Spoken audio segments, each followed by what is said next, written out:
My name is Maarja Öpik and I'm a senior researcher in the University of Tartu in Estonia.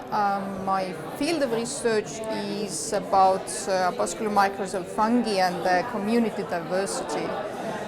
In New Phytologist I'm an editor and I mostly do see papers which are about the mycorrhizal fungal diversity or plant soil interactions and topics like this.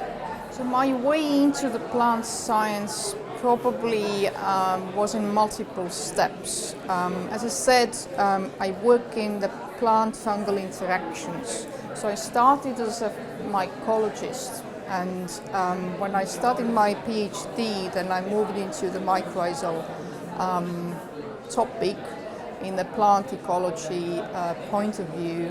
And I was curious. So fungi were different. They were not plants, not animals. They were different. And with these mycorrhizal research systems, I had a feeling that I can do something which is find out something which is non-average, which is exciting. I had a feeling that I can actually work so that I'm doing something new.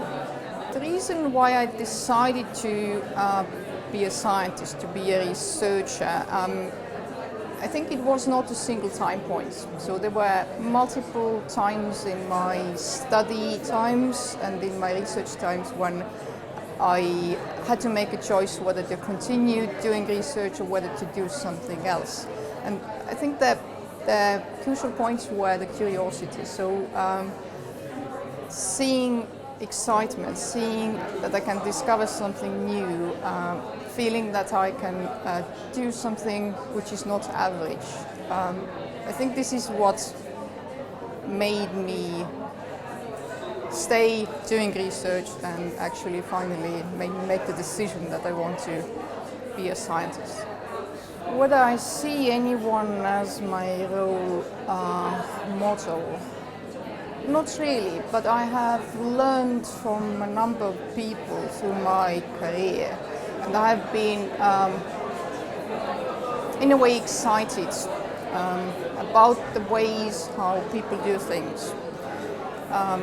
So I've been learning from people around me and people who have been, for example, writing scientific papers.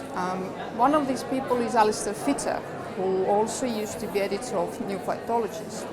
And something I still remember about one of his works, I was reading, it was probably like a research review or book chapter or something, and he had a chapter subtitle, which was nitrogen. And I realized that this is everything he has to say. He has said as much as necessary and as little as possible, and it's just a perfect way of writing something. So he's one of the people I have admired through different aspects, and I have a number of other people like this.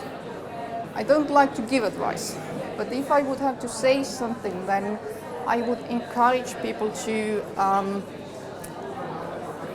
be curious, be passionate, and learn from people around you.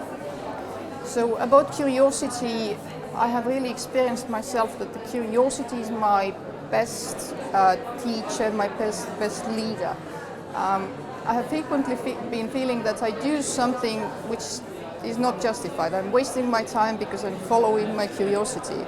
And days, weeks, months later, I find that I'm prepared for something through this curiosity, and now I know it. But by planned action, I would not have found what I found that way. So trust your curiosity and let it be your teacher. I do make a number of things which are probably quite simple as my other activities outside science. I'm a handicrafter, so I get excited about patterns. So when people see me like taking a photo of a bookshop, shop window, it might be that they see some kind of a pattern which I can use for generating ideas later on for some embroidery or so on. I like to walk in the forest. I like to get my fingers dirty, so when it's the springtime, then I need to get into the garden and start planting. I like sauna, so if it's Thursday evening in the winter time, then I probably would be in Tartu in one specific sauna with some friends and possibly colleagues, just discussing anything or relaxing.